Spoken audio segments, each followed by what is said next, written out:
Good morning. This is the podcast Ancient Rome Today. In the previous episodes, we talked about the living conditions of patricians and plebeians. While the patrician families enjoyed grand palaces with so many conveniences, plebeians were forced to live in unfavorable conditions with little space and no access to water. The difference was notable not only in the living conditions but also in the overall style of life in general. Today, they say that 1% of the population owns 99% of global capital and resources. Meanwhile, 99% of the population owns 1% of global resources.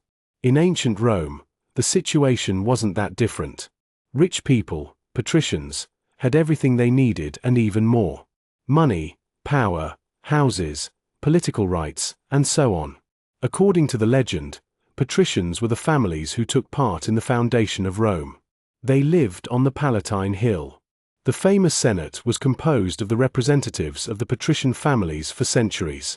The plebeians, instead, were ordinary people, farmers, traders, and artisans. They largely contributed to the economy and paid taxes. Anyway, they didn't have any political rights or powers, and thus couldn't influence the adoption of laws.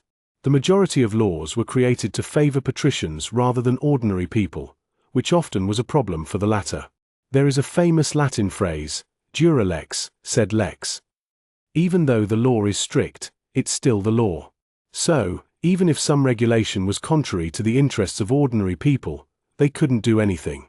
Have you ever considered some laws and regulations to be inappropriate? Let's have a look at how plebeians reacted to unjust laws and what they did to beat injustice. Once the Roman Republic was established, in 509 BC, the plebeians protested a lot, asking for more social equity. While rich people had access to the magistracies, priestly colleges, and the Senate, plebeians were deprived of all those rights. Fortunately, in 494 BC, after numerous protests and strikes, ordinary people had their rights recognized and obtained the possibility to elect their representatives known as tribunes. They represented the interests of the population during the Senate sessions. In 454 BC, plebeians got another victory. The Aventine Hill was declared to be in their possession. Another significant event for the population was the adoption of the 12 Table Laws. Those are the Roman laws written on the 12 bronze tablets in 451 and 450 BC. They represent the first written codification of Roman law, marking an important transition from the oral transmission of laws to the written form accessible to all citizens. During consecutive centuries, many other laws in favor of plebeians were adopted. For instance, in 343 BC, one of the consuls had to be of plebeian origin. From the same year, Rome started to expand intensively over the territory of modern Italy, which lasted for almost 100 years. Some decades later, in 264 BC, the First Punic War started. Rome was primarily focused on the new territory conquests. Anyway, the struggle between social classes has never faded. Another notable worsening of the conflict was spotted in the 2nd century BC. In 123 to 122 BC, Gaius Sempronius Gracchus, a Roman politician, tribune of the plebs, proposed some revolutionary reforms to the Senate.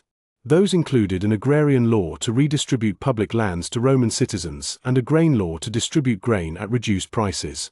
The aristocratic part of the Senate did not agree with those reforms because they did not favor the rich. Eventually, Gaius and his supporters were attacked on the Aventine.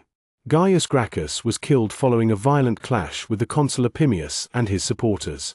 Even though the social conflict was always in place, its most acute phase was during the Republican period. From the imperial period, the conflicts transformed into rivalries for power. However, this is an argument for another episode. Thank you for your attention.